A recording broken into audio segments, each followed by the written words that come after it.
জাতীয় টিমের একজন ক্রিকেটার নাম নাঈম হাসান, তাকে নাকি পুলিশ মারধর করেছে।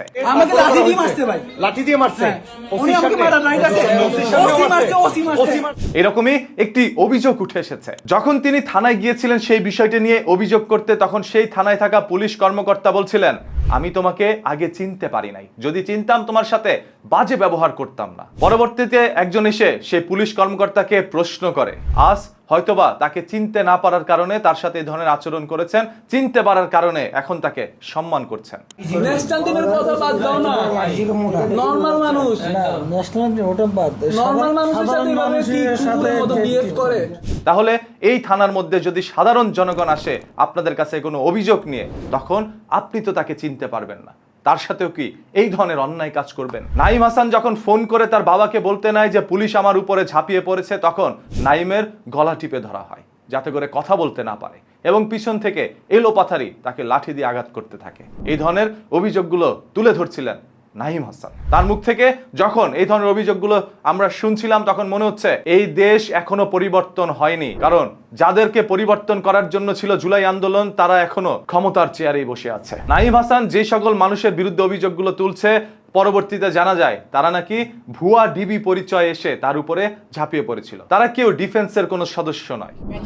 পাঞ্জাবি পরা ওইটা এখানে, হ্যাঁ ডিবি পরিচয়, ওই এখানে আসছিল, আসার পর এখন ভুয়া পরিচয় আপনাকে আমাকে কাউকে যদি রাস্তা থেকে উঠিয়ে নিতে নেয় কেউ, তাহলে আমরা কি বুঝতে পারবো সে আসলে ভুয়া নাকি আসল? বাংলাদেশে অসংখ্য আইন শৃঙ্খলা বাহিনী রয়েছে, যারা আপনাকে উঠিয়ে নেওয়ার সময় আপনি যদি তাদের কাছে আইডি কার্ড দেখতে চান, তখনই এলোপাথারি আঘাত করতে থাকে আপনাকে। তাহলে কিভাবে মানুষ সাহসের সাথে বলবে আপনি আপনার কার্ড দেখান? বা কার্ড দেখালে সেই কার্ডটি কি আসল নাকি নকল, সেটা আমরা কিভাবে বুঝবো? সেটা বুঝে শুনে তারপর তার সাথে যাবেন। এবং যখন আপনার চোখের সামনে আইন বা পুলিশের পরিচয়ে কেউ মারধর করতে নিবে, তখন এলাকার আশেপাশের মানুষ সবাই এগিয়ে আসবেন। তার পরিচয় নিশ্চিত করার পর যাকে উঠিয়ে নিতে এসেছে তার বিরুদ্ধে কি অভিযোগ রয়েছে, লিগ্যাল নোটিশ দেখানোর পর তাকে নিয়ে যেতে দিবেন। আদারওয়াইজ সেই সকল ভুয়া ভণ্ড পুলিশ কর্মকর্তা সেজে যারা আসে তাদেরকে প্রতিরোধ করবেন। নাঈম হাসান যখন থানায় বসে পুলিশের সামনে এই ধরনের অভিযোগগুলো তুলছিলেন, তখন বলছে যাদেরকে আজ ভুয়া পুলিশ বলছে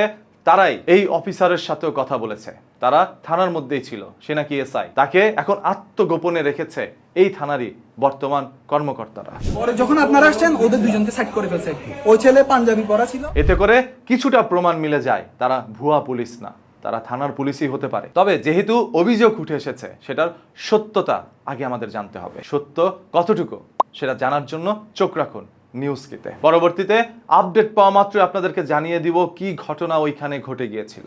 একজন ক্রিকেটার তার ব্যক্তিত্ব এইভাবে ধূলিসাৎ করতে আসবে না, নিশ্চয়ই তার সাথে অমানবিক কোনো আচরণ করা হয়েছে, এতে করে তিনি আজ মুখ খুলেছে। আরেকজন অপরাধীর বিরুদ্ধে যদি কোনো ধরনের অপরাধ সংগঠিতর কোনো অভিযোগ থাকে, তাহলে সেটা রায় আদালত দিবে। পুলিশের কাজ শুধু তাকে গ্রেপ্তার করে নিয়ে আসা। সেখানে পুলিশ যদি বেআইনিভাবে নিজেরাই অপরাধ সংগঠিত করে কারো উপরে এই ধরনের আঘাত চালায়, তাহলে সেটা একটি বড় অপরাধ। তাই আইনের লোক হয়ে যখন আইন অপরাধ করবে, তখন সেই আইনের অবৈধ শিকল ভেঙে দিতে হবে সাধারণ জনগণের। আইন যেন কোনো অপরাধের সাথে সম্পৃক্ত থাকতে না পারে। আইনের ভালো কাজে সহায়তা করবে সাধারণ জনগণ, আর অনিয়ম রোধ করার দায়িত্ব সাধারণ জনগণের। সর্বশেষ সেই ক্রিকেটার নাঈম হাসানের সাথে কি ঘটনা ঘটে গিয়েছে, আপনারা কে কতটুকু জানেন কমেন্ট করে জানান। দেখতে চাই আপনাদের সেই সকল গুরুত্বপূর্ণ মতামত।